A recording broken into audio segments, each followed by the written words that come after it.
At ngayon sa ating kwento ng totoong buhay ng ating mga kababayan, saan mang sulok ng mundo bilang isang OFW, ibabahagi natin ang mga karanasan ng ating mga kababayang nakikipagsapalaran dito sa iba't ibang bansa. Katulad kong isang OFW, ano nga ba ang tunay na pinagdaraanan ng ating mga kababayan? Paano nga ba sila nagtagumpay sa buhay? Ano ang naging epekto ng kanilang pagiging OFW sa kanilang buhay at para sa kanilang pamilya? Ano ang tunay na pinagdaraanan ng mga kababayan nating nasa ibang bansa?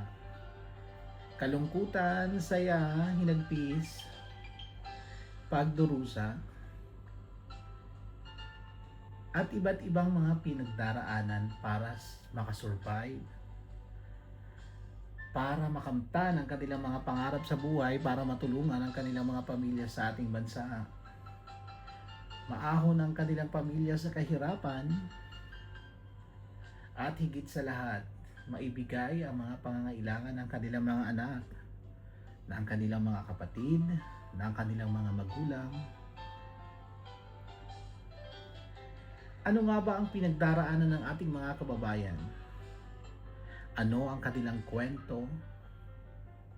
At paano nila nalampasan ang mga pagsubok sa kanilang buhay? Tawagin nyo na lamang po ako sa pangalang Tokmo, 32 years old at kasalukuyang narito sa gitnang silangan. 2019 po nang lisanin natin ang ating bansa at makipagsapalaran dito sa gitnang silangan para sa pamilya, para sa mga responsibilidad sa buhay, para sa mga utang at higit sa lahat para sa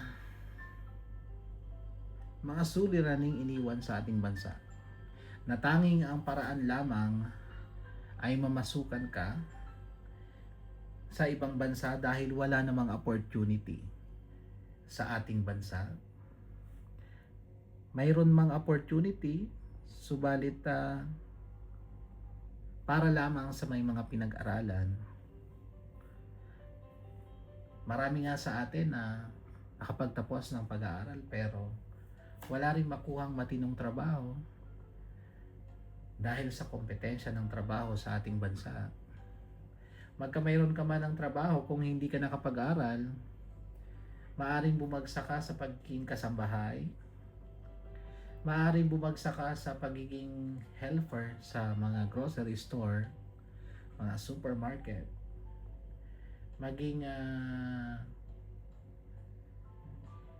magtrabaho sa mga pabrika, subalit hindi naman sumasapat ang sweldo para sa pamilya. Kung ikaw ay may 2 anak or ikaw ang inaasahan ng iyong mga kapatid na maliliit, ng iyong mga magulang, kung ikaw ay may karamdaman ng magulang, may karamdaman ng kapatid, o di kaya naman ay maraming pinagdaraan ng problema sa buhay, ang lagi nating iisipin ng karamihan ng ating mga kababayan ng ibang bansa para mabago ang buhay. Subalit ang maraming katanungan, kapag nga ba ikaw ay ng ibang bansa, mababago nga ba nito ang takbo ng iyong buhay at ng iyong pamilya?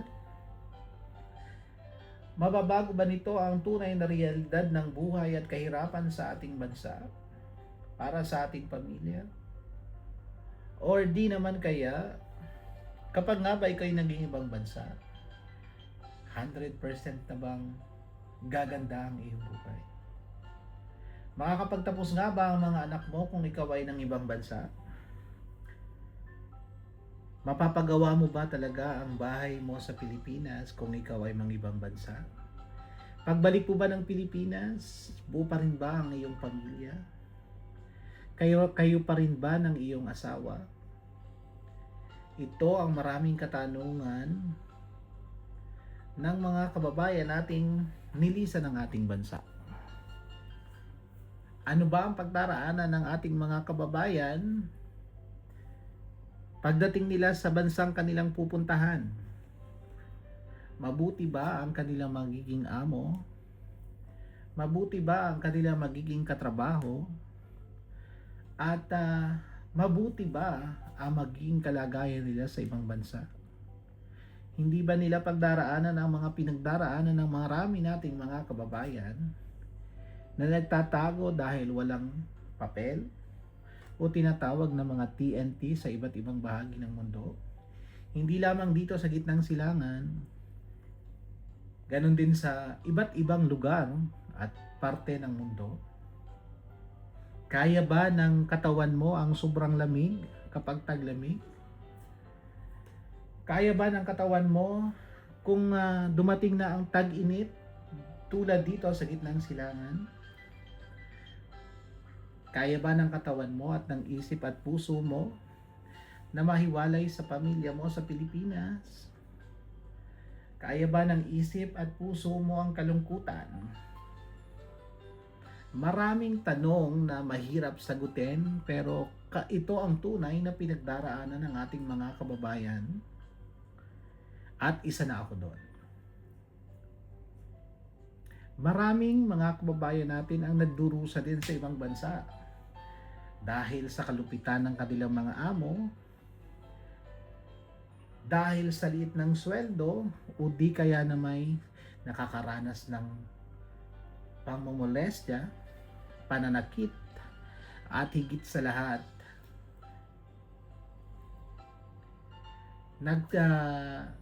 sasuffer ng depression dahil sa mga problemang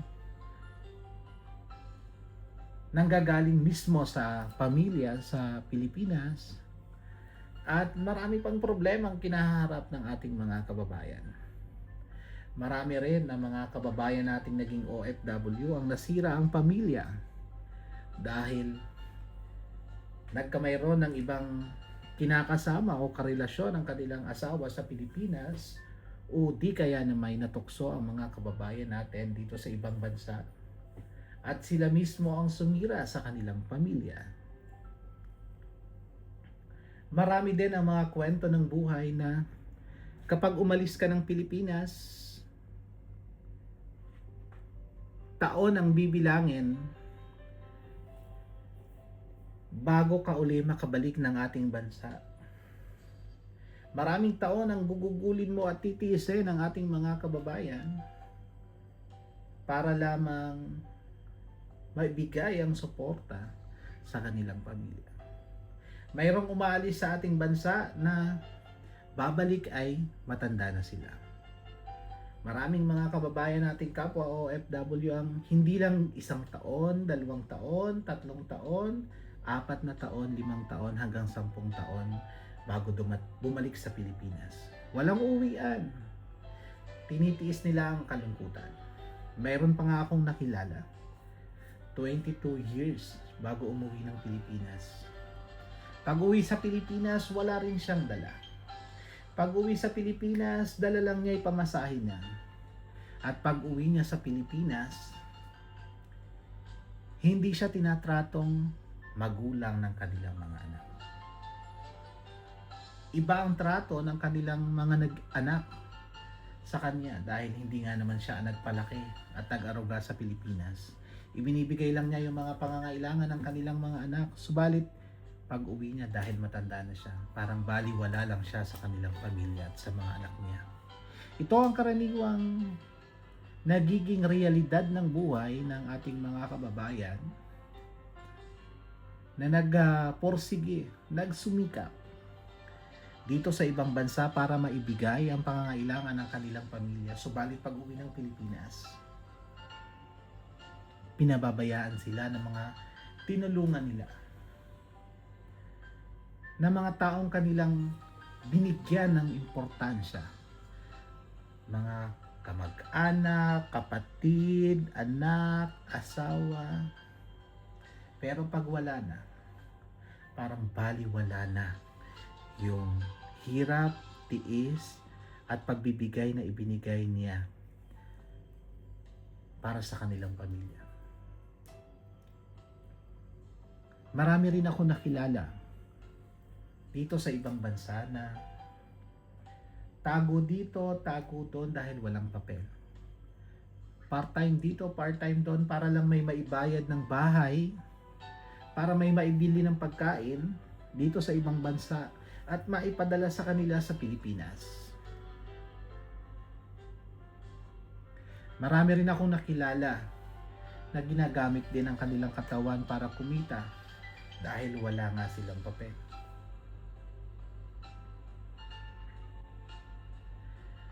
Maraming mga kababayan nating OFW ang maraming pinagdaraanan. Maraming mga OFW ang maraming kwento na pinagdaraanan. Maraming mga kababayan din natin ang nagtagumpay. Pero mas madami doon ang hindi nagtagumpay.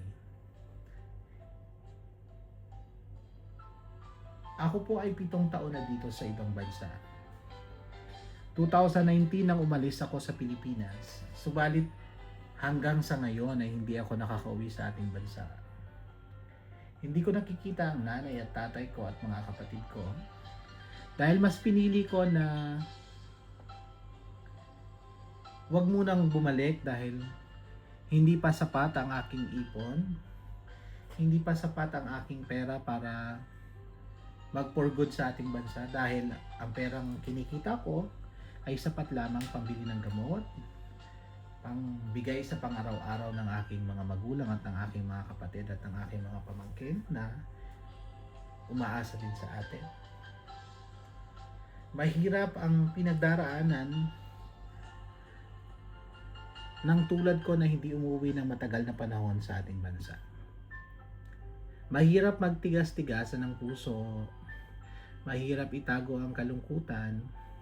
Maraming time na tayo umiiyak na mag-isa dahil syempre namimiss natin ang ating pamilya, namimiss natin ang ating mga magulang, ang ating mga kapatid, namimiss natin ang mga taong malalapit sa atin.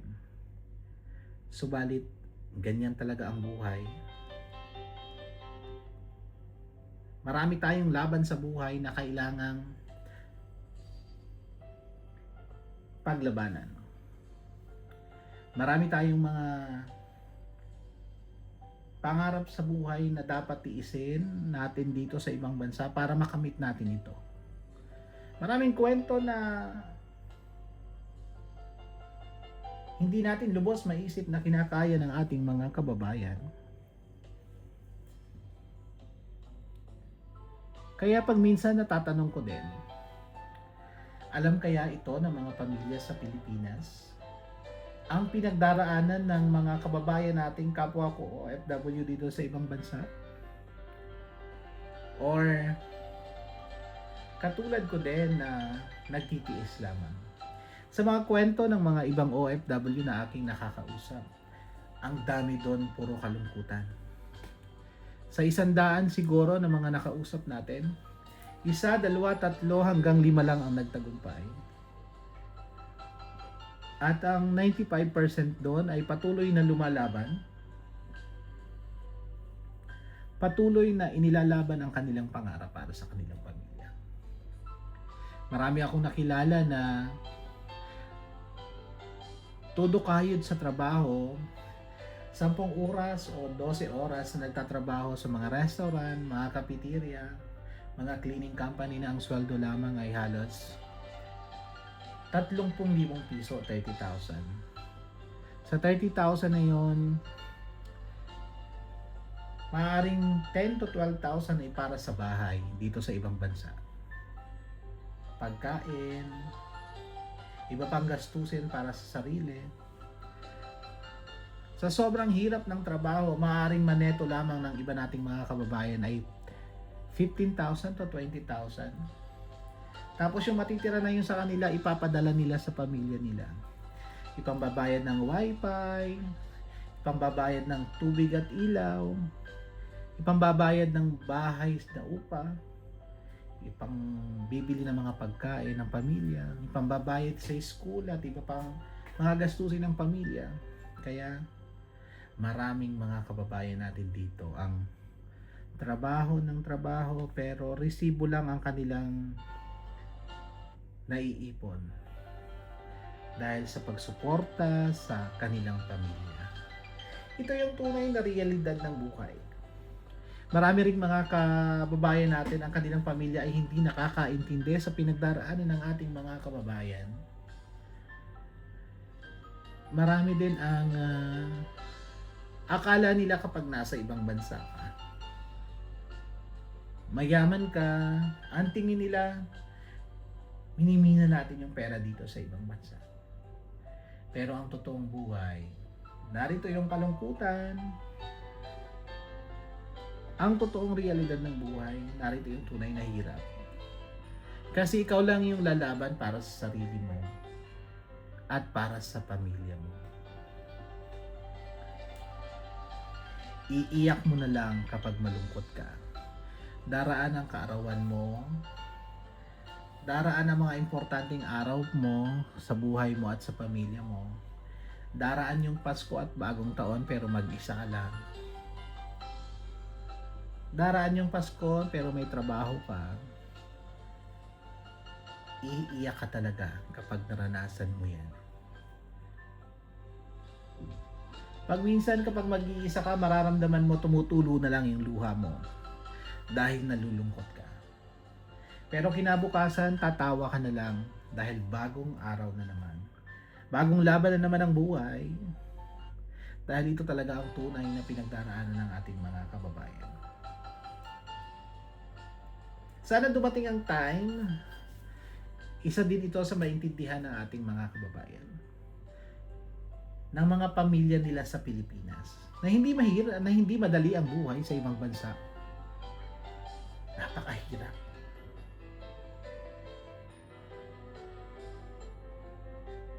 Maraming karanasan, maraming hirap ng buhay ang dinaranas dito sa ibang bansa.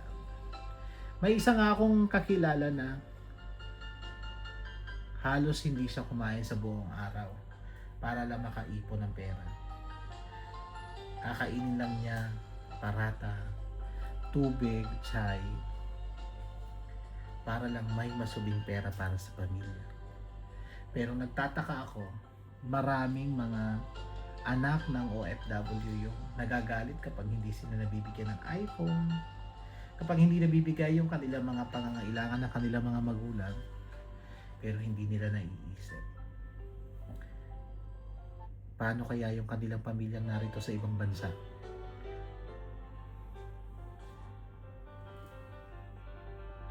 Maraming mga OFW ang kinakain lamang ay itlog, kanin, indomie, itlog dito sa ibang bansa para lang makaipon. Ito talaga yung realidad ng buhay. Sa susunod na kwento natin, ibabahagi ko sa inyo ang kwento ng aking buhay. Ang kalungkutan, saya, hinagpis, pagdurusa dito sa ibang bansa. Kaya sana po suportahan ninyo ang aking munting channel. Sa likod ng kwentong ito ay ibabahagi ko ang aking karanasan at karanasan ng iba't ibang tao. Sana po pa-subscribe ng aking channel at pa-like at pa-share na rin po. Maraming salamat po sa pakikinig ng aking kwento. At ito po, ang kwento ni Moto.